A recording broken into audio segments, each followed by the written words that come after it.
960 बोतल cup syrup जबत 2 गिरफ। Sambalpur town थाना अंतर्गत बोटिंग क्लब निकट में एक कार मध्यरु प्राय 960 बोतल बेआईन कप सिरप को जबत करिछि टाउन पुलिस।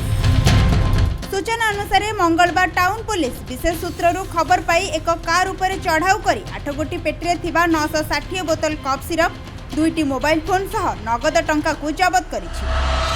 एही घटना रे पुलिस 2 अभियुक्तों को गिरफ्त करी कोर्ट चालना करिथिबा एसडीपीओ सूचना दैछन्ति। तेबे एही कप सिरप केउ स्थान को चोर चालन हेउथिला ओ सेथिरे आउ काहार संपृक्ति अछि से नै अधिक तदंत जारी रहिथिबा एसडीपीओ सूचना दैछन्ति।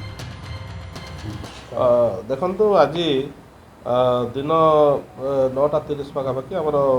एसआई थॉमस कलकत्ता टाउन थाना पेट्रोलिंग करता समय गोटे खबर आसाला जे आमर जो रही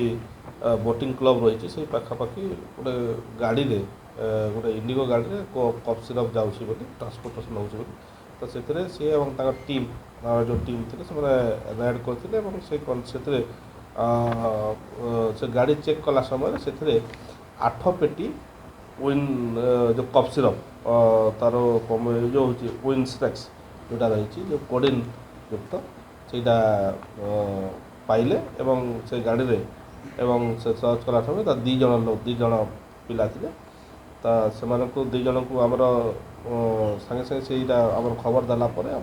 टाउन आईसी से अन्य मैंने भी जाकर खोलताड़ करते जहाँ देखा जाता तो से आम से कनसर्न टाउन थानार गोटे केस होती 186 बाय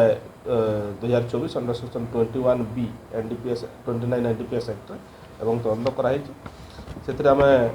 जी सीजर कर गोटे इंडिगो गाड़ी नंबर OR 15R9623 8 पेटी जो सील्ड जो विनस्ट्रेक्स कप सिरप टोटाल 960 बोतल जार कस्ट 2 लाख टंका हम गोटे 2टा मोबाइल फोन आउ कैश पाखु 38,400 टंका से गाड़ी मिलला। संबलपुर नवीन दास का रिपोर्ट खबर ओडिशा।